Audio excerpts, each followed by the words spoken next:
meditirali smo po 6, 8, 10 ur, ne? In ko dejansko recimo v enem momentu reče, saj baba prav, jaz sem Bog, ti si Bog, samo jaz to vem, ti pa tega še ne veš. Aha. Se pravi, mi smo kreatorji oziroma so kreatorji.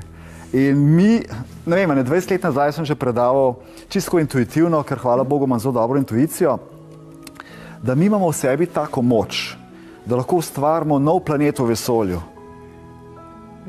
In to je res. Dejansko imamo neskončno moč. Samo koliko pa mi zdaj to uporabljamo, to je pa čisto druga zgodba. In ko kopljemo pač to globino, iščemo ta zaklad, ker smo v bistvu mi ta zaklad, je velik proces in na tej točki, kot sem že vodil omenil, je pa kar dost, rečemo, narekovajo pasti, v katere se lahko ujameš. Ampak v bistvu življenje je igra in dejansko naj bi jo igral in smisel življenja je v tem, da ko greš na poti in svoje vizije ali karkoli, da na tej poti res uživaš in se radostiš in ni poanta v cilju, ki ga dosežeš. Recimo, če dam en tak slikovit primer. Če ti dejansko recimo želiš iti na eno goro, visoko goro in dosežeš vrh, ne, imaš seveda več možnosti, tudi odvisno od kapitala, ki ga imaš, ne, in ena možnost je, da lahko greš recimo s helikopterjem do vrha.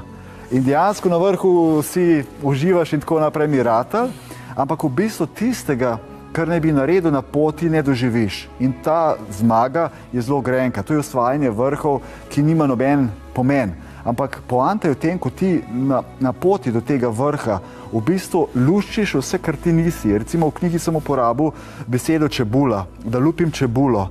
In velikrat me tudi ljudje vprašajo, ne, ker pri čebuli, ki lupaš, velikrat tudi jokaš, solze tečejo, ne, in vprašajo, koliko časa pa je treba lupati to čebulo.